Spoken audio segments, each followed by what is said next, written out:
Hello my friends, welcome to another zombie preparedness video.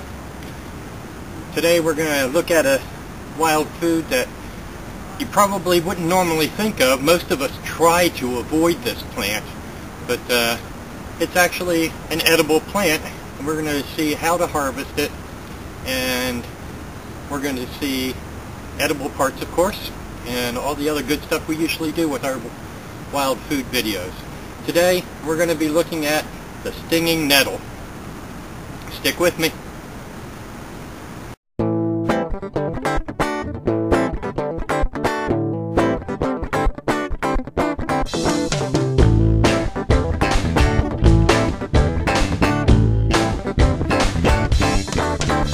Storm's over. Rain gone. Storm's over. This is the stinging nettle. I believe this is an oval shaped leaf. I'm being careful not to touch them right now because they do sting. I'm going to try and get some close-ups on this and see if I can get the image of the hairs to come through clearly. I don't know if this camera will do that. Generally oval shaped, pear shaped, if you will. I'm going to have to look at my botany sources and see what this is actually called. You can see the veins in the leaf, and we can see these dentations, little teeth, little saw teeth along the edges. And right here we can see the flower beginning to form. We're going to look at one that has the flower well formed and looks like it's actually going to seed, so we'll look at that more closely also. But the underside of the leaves are covered with pileations, little hairs that are full of the chemicals that cause the stinging. Acetylcholine is one, which is acetylcholine is a neurotransmitter. It's in our bodies. Also histamine 5,7, I believe that is 5,7. I'm going to check that for you. Which is pretty much the primary agent. A couple of weeks ago I deliberately stung myself with these for the first time. I had never experienced stinging nettle before, and it was pretty irritating. Down the path here, part of the stinging nettle video, we're going to see if we can't find a piece of jewelweed so that we can see a relief for the sting. The jewelweed and stinging nettle like to grow in the same kind of environment. Now here we have them in a shaded environment up the path. There's stinging nettle in the bright sunshine. It seems to like well-drained soil, but not too far from water. It likes to be moist. Here we have a more adult plant. We're going to see in this photo, or this segment, the leaves are opposite, and they travel 90 degrees around the stem. There's a little bit of variation on the leaves. We have little leaves up here embracing the main stem down at the bottom of the leaf petiole. I know what you're saying. You're saying, Z-Man, why are you in your apocalyptic vest on a hot day in the middle of June? Well, remember I told you, the nettles are stingers, stinging nettle. So, I'm not being too silly, is that irritation, while I could handle it, I don't want it all over me. That would really be nasty. So, we have long sleeve shirt that's making me lose plenty of fluids, but of course I have my hydration bladder.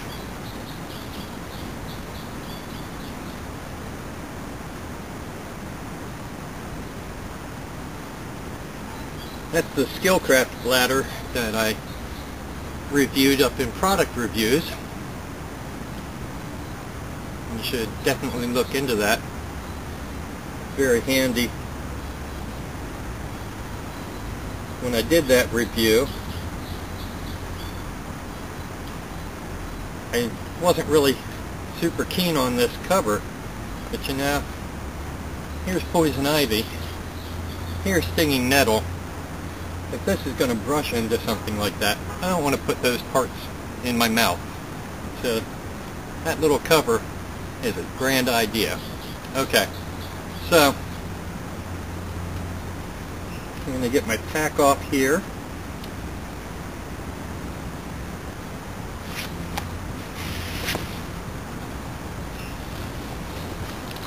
Ooh. Hey, head, come on, is it?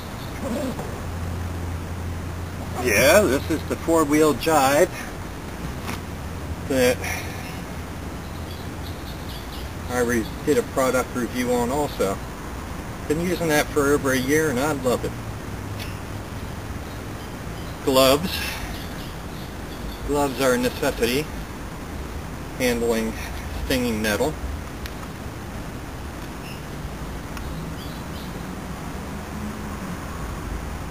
These are Sure Grip gloves. It's just a elastomer on a cotton glove. We use these at work a lot. Okay, so let's get a close-up, hopefully. When the plant has gone to flower, one is supposed to pretty much avoid it. The edible parts, of course, are the leaves. The younger the leaves are the better leaves, and the shoots. The shoots, of course, are way off this time of year. We're too late in the year to be able to get the shoots. But the shoots are supposed to be edible too, not the roots. Although the roots, I believe, are used for medicinal purposes. But we're not going to talk about herbalism in this video at all, right? The reason you're not supposed to eat the plant after it flowers is because it's very diuretic. That means it makes you pee. So in a survival situation, that may not be something that you want to have going on in your body. You may not want to have fluids flushed out. On the other hand, maybe you do. If you are sweating profusely and your urine has stopped, then you might want to have some stinging nettle, some older stinging nettle, to produce a flow so that you don't suffer renal shutdown. So I wasn't going to talk about herbalism, was I? Okay, so I did. Alright, folks, let's harvest and get on back to the laboratory. All right, folks, this is the jewelweed. Look at the stem, it looks an awful lot like poke.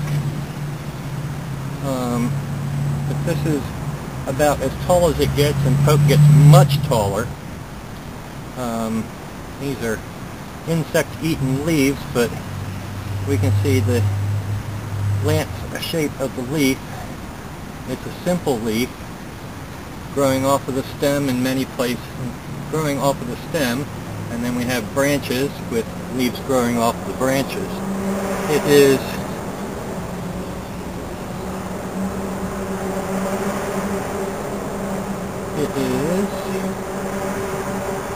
somewhat dentated. They're blunt dentations compared to the stinging nettle. Remember, they grow pretty close together. Stinging nettle has the sharp dentations. Similar leaf patterns. Oh wow. This stinging nettle has the foliations on the top of the leaf as well. So that's something to be aware of. You can't just brush up against it in any old how. Its top and bottom has those foliations. Jewelweed. Let's take this one.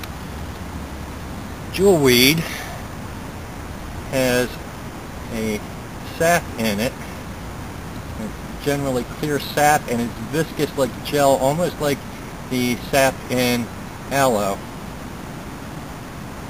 And you just use it in the same fashion, just smear it on, and it gives you relief for, I don't know, 15 minutes, maybe as much as 20 minutes or half an hour even. I think it was only about 15 minutes before I started feeling the stinging sensation again. So jewelweed is really handy that way. You'll need to take a supply with you if you're sensitive to stinging nettle. I got some stinging nettle poking me in my back through my shirt. Yay. So I'm going to focus on some of these younger ones. While I'm harvesting,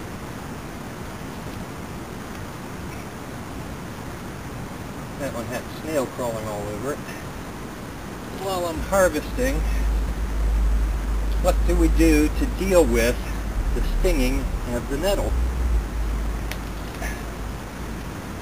One method of removing the stings is to soak them in water. Another method is to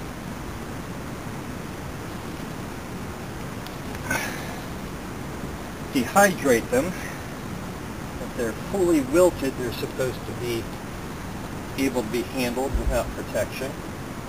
Ooh, that one got me right through the glove.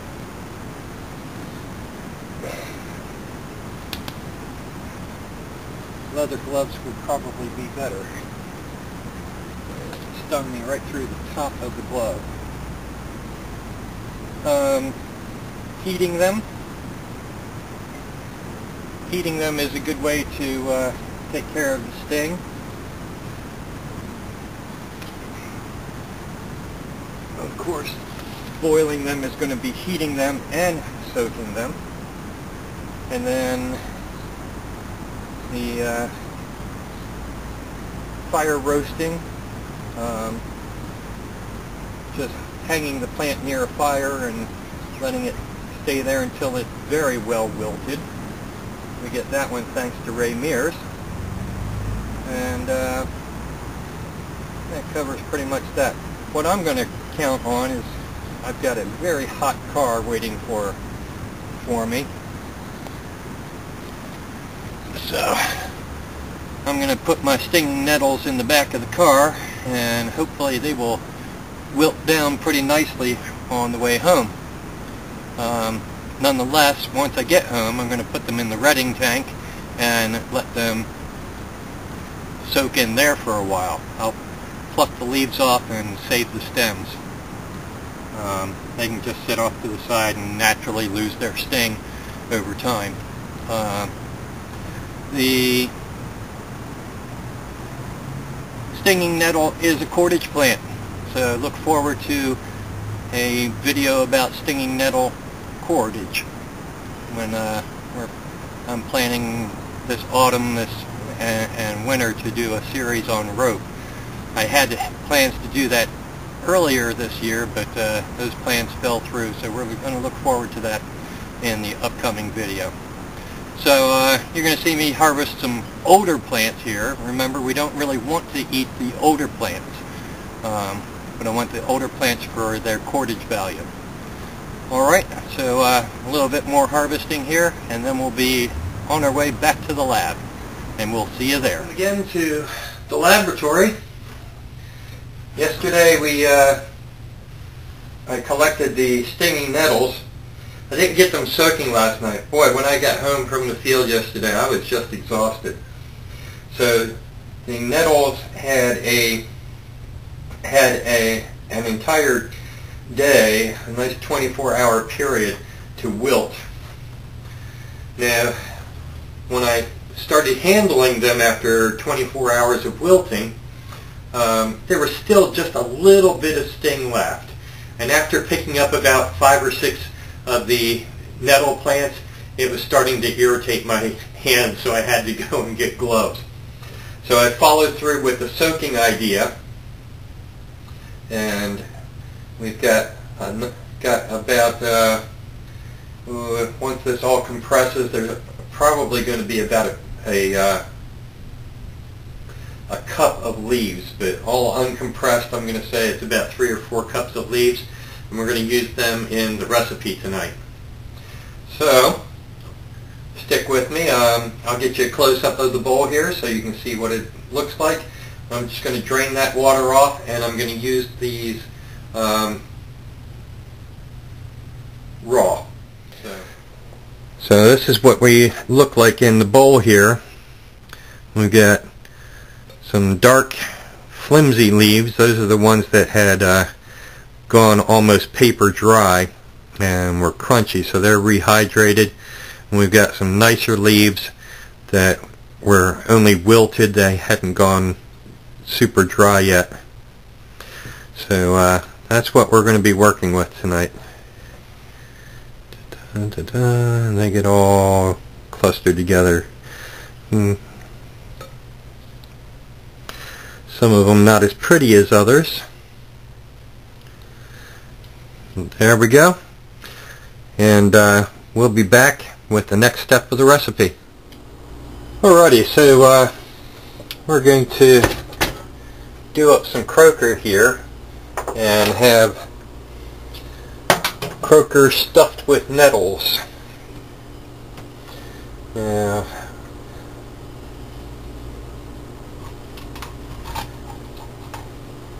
I have not done a lot of fish fillet for a long time, so you'll have to bear with me while I work out my process.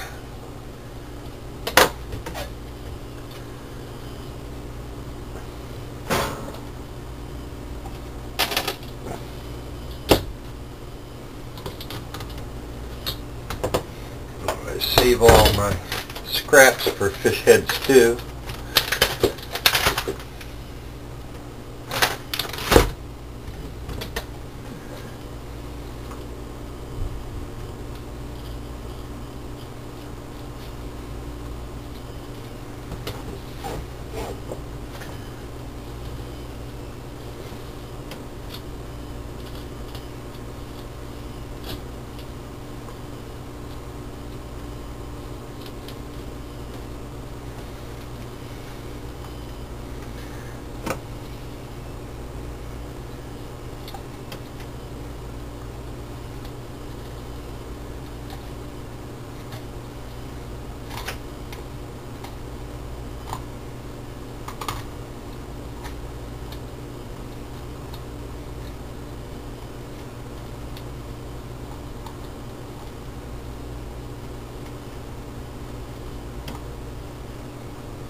It's not too shabby. I think I did alright for that little bit.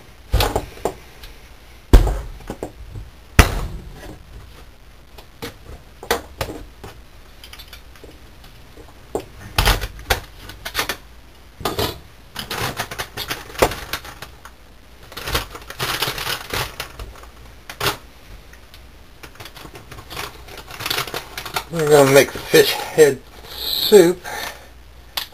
I'm not worried about how good my fillet technique was.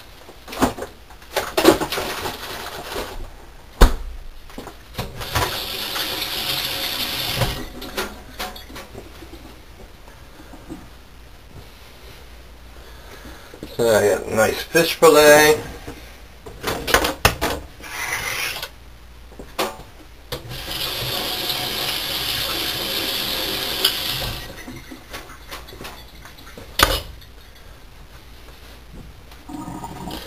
Now it's time to make the stuffing for it.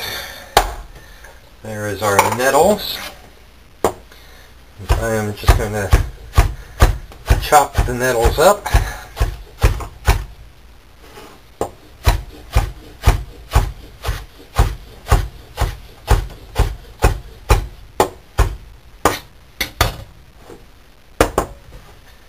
And nettles in the bowl.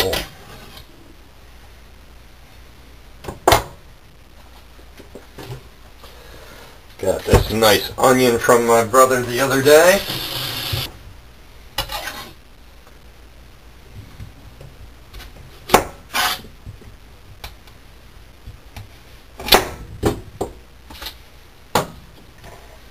Crispy, crispy.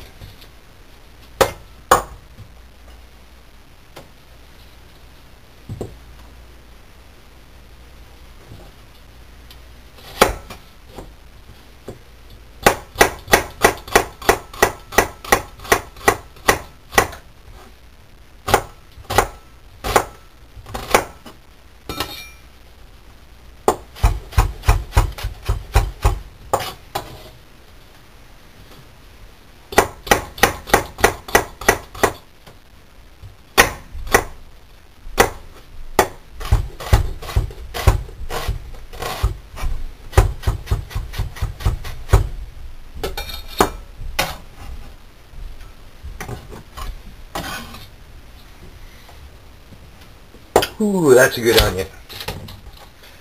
It'll make you cry a little bit.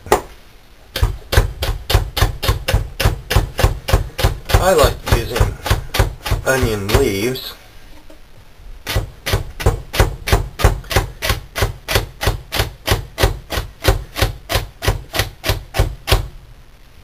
That's about enough of that. Ooh yeah, that's a good onion. And then I had a little bit of leftover rice here. And that's going to go in.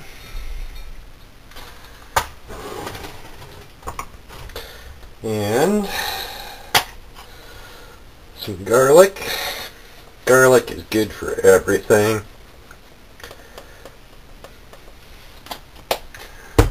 And, you know, I don't want to change the taste a whole lot. Put some cracked pepper in.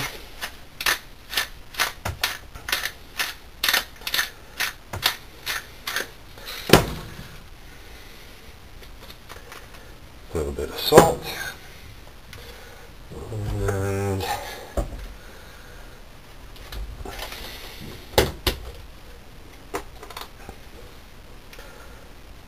just a little bit of olive oil. And mix that all up.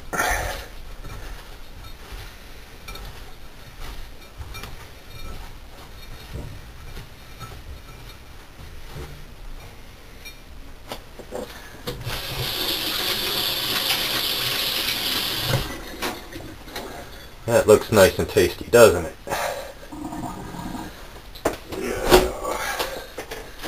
Just to give it a little body,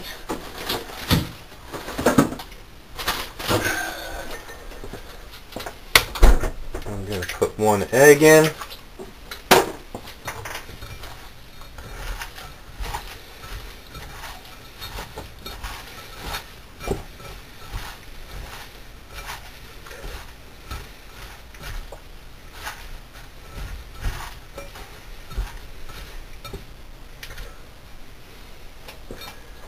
And you know what? I've got this dock flour I just ground up. I'm going to put just a spoonful of that in there.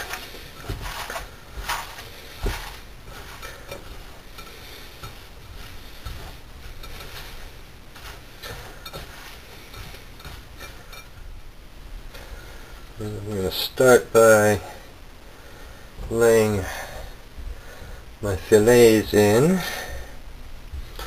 You know what I'm going to do that like that and like that.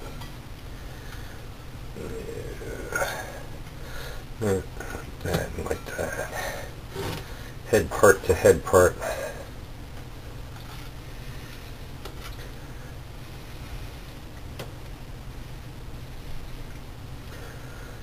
Generous amount of stuffing.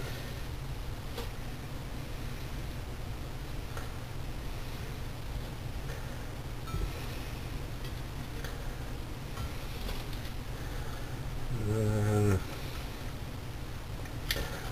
pull my fillets up to wrap that.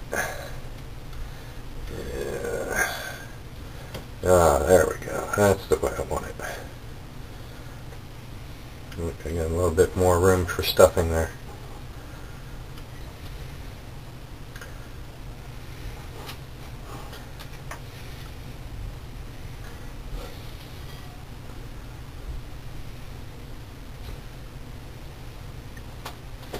Okay.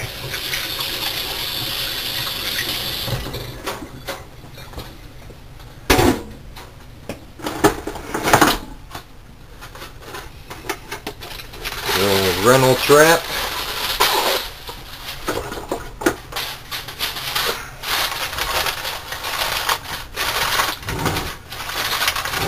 The other day, when I was collecting the nettles, there were some great big giant burdocks. That is nature's Reynolds wrap.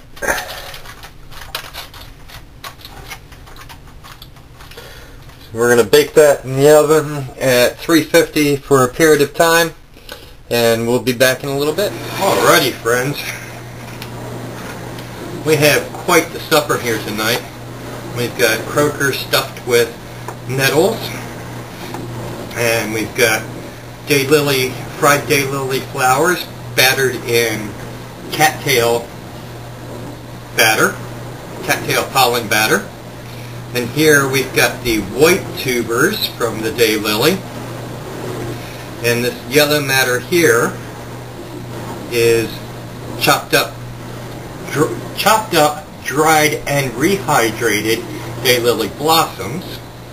And then over here we have the brown daylily tubers. And for dessert we have cattail pancakes with honey and sugar.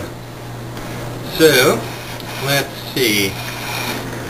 I'm going to try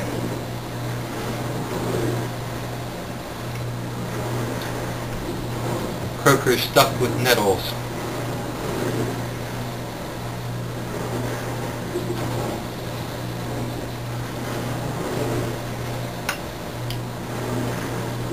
That's quite tasty. So, our nettle plant is pretty darn nutritious.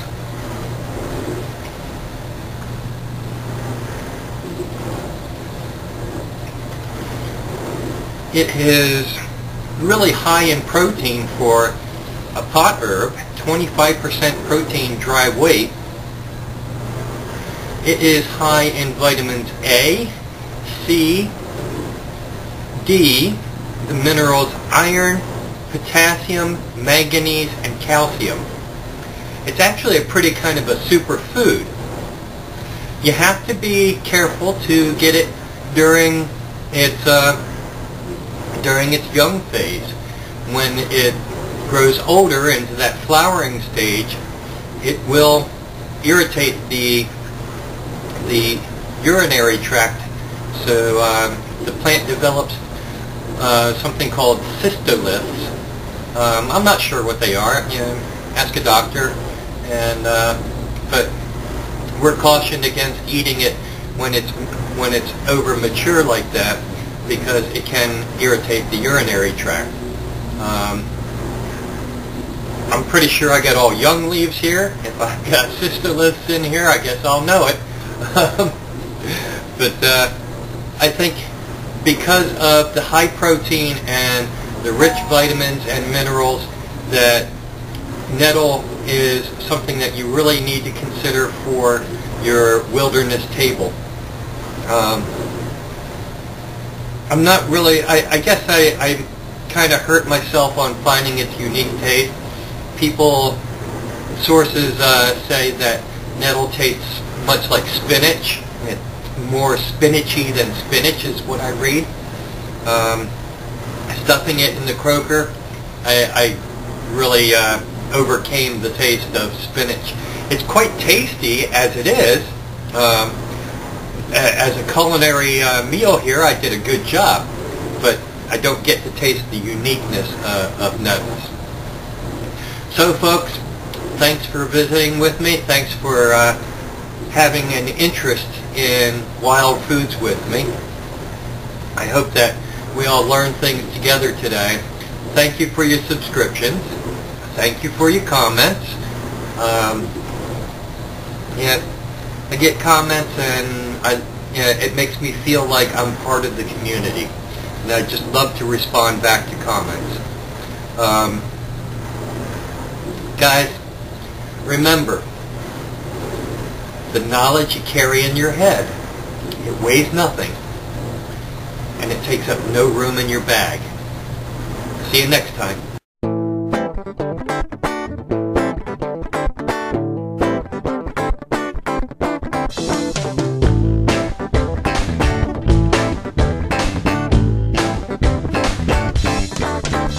Storm's over.